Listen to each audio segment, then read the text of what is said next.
guys, welcome back to E3. I'm sure you can see what I've just been playing. It's Alien Isolation. I'm here with Gary. How are you doing? I'm very well. How are you doing? I'm not doing so well, actually, because I've just played your ridiculously terrifying game. And I can't quite describe the tension you feel when you're playing it. What are the key elements for you in making sure the game is as tense as it is?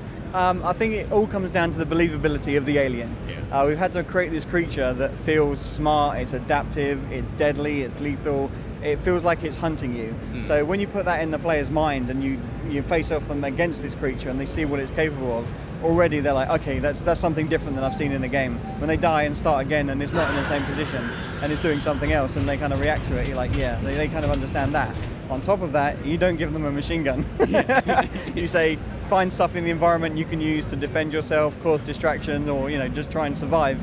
And that's your kind of key to playing the game. And when people realise that, it changes the whole gameplay. And there's things in it that it does things that I wasn't expecting. For instance, I hid in a locker and I just assumed, I'm in the locker, I'm fine. I'll just wait till it walks past.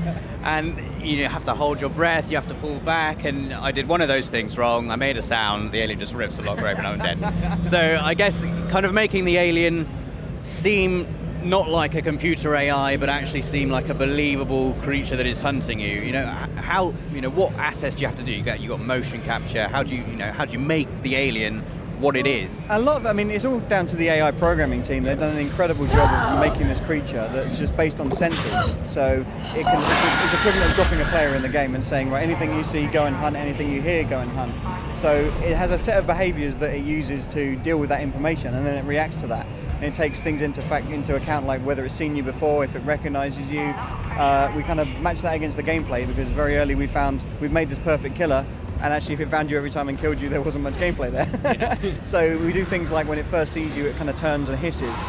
And if it hasn't seen you before, it's trying to make out what you are. Yeah. So if you're quick to go away, then it would just kind of search over there of where you've been, and then we kind of extrapolate that out for the rest of the game and the other mechanics. So part of that is it reacting to the devices you use.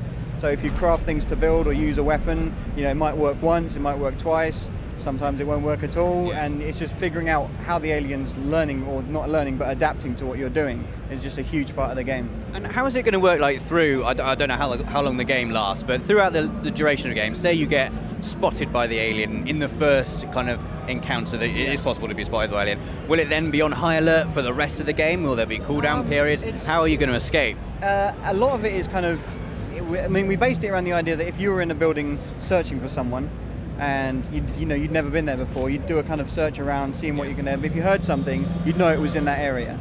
So you'd go into that area and search a bit more detailed, maybe look inside things.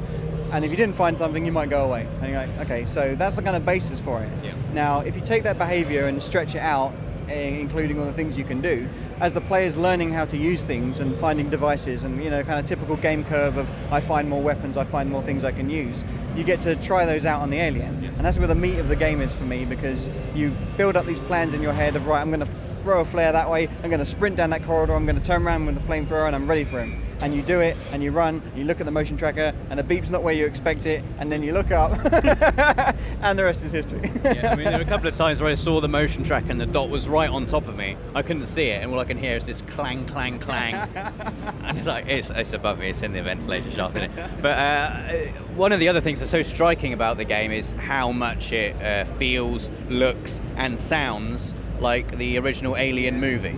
What have you guys done to make sure it is as much like the movie as possible? Well, the entire team are huge Alien fans. The reason we're making this game is because we always wanted to play a game like this. So it's really, really great to have that kind of passion on the team. That also makes us our biggest critics. Because if we put something on screen and it doesn't look right, we're like, get rid of it. That's awful. Do it again. That wouldn't be in the film. And the artists have this thing they stick to where they say they won't put anything in the game if it couldn't have been made on the set in 1979. Okay. So sticking to those sort of rules and keeping the same visual fidelity and also with the incredible graphics we're able to produce nowadays, using our own engine as well, we're able to just really lift the environment up and just make it look and feel like you are on the set. And one of the guys always says it feels like if you took a left turn on the set instead of a right, you could end up in one of our rooms. And even when we're building brand new environments that could look completely different, they still feel like they're alien because they have a lot of the core components and some of the tiny little details from the original set. And the sound design as well. Walking into a room, there's little bits from Jerry Goldsmith's original score started playing, and it just kind of transports you straight back to there. But you've redone the original score for the game. Yes, we've re-recorded large portions of the original score because obviously the film is only a couple of hours long. Our game's close to 15 hours really, so we need a lot of different music for a lot of different situations. So we've kind of re-recorded parts of it. I believe a couple of members of the orchestra were actually present for the original recording of the first one, so that was pretty cool. And they're like, oh, not this again. So yeah, getting the audio and the tension in the strings is really, and just the kind of build up of music is really, really important. But the other side of it is the atmospheric side, where you can hear all the creaks and groans of the station and like hissing of steam pipes and all the little clanks that you think is an alien and could be or couldn't be. And then the final chunk is the telegraphing of the alien's mood and behavior, because we don't have anything in world like, you know, exclamation marks or like, you know, holographic projections saying the alien is angry and has seen you. All you can do is look at the alien, hear him hiss and turn, and it's the kind of, you get used to the alien sound. So when you're hiding in the corner in the dark looking at this little motion tracker and you hear a grunt, you're like, oh, okay, I think that means he's looking somewhere else. And you kind of build up this understanding of the creature. You've also got, what was it, lo-fi visual stuff in there. I mean, Lo-fi sci-fi. The intro to the little demo we just played had like a little kind of intro telling you your objective is to escape, and it kind of the look of it was, you know, really did look like an old kind of VHS kind of style. How have you achieved that?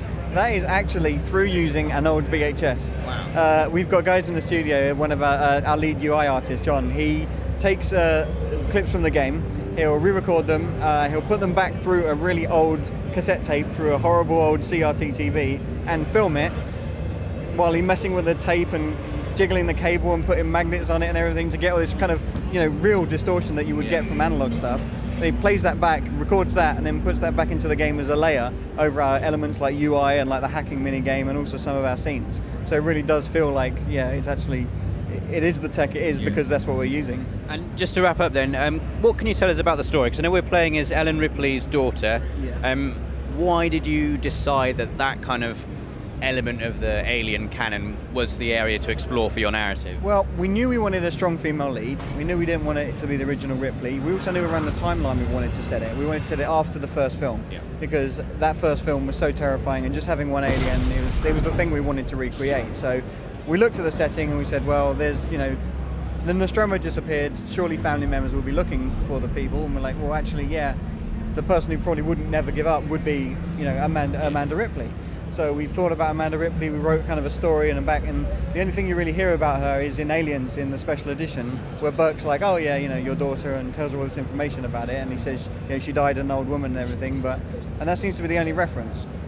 And we're like, okay, so maybe we can use that, and maybe we can work with it. And when we pitched it to 20th Century Fox, they said, yeah, go ahead, that sounds absolutely amazing. So we were quite shocked at that because we didn't think anyone would go for it, but actually it fits so well with the story and the setting, and also the fact she's in the same situation as a mother, that it just all came together really well. Yeah, and I guess it means that she must survive to the very end. She's grown to an old lady, and Burke showed her the photo. Burke couldn't have been lying, right? So you trust Burke? We would trust Burke.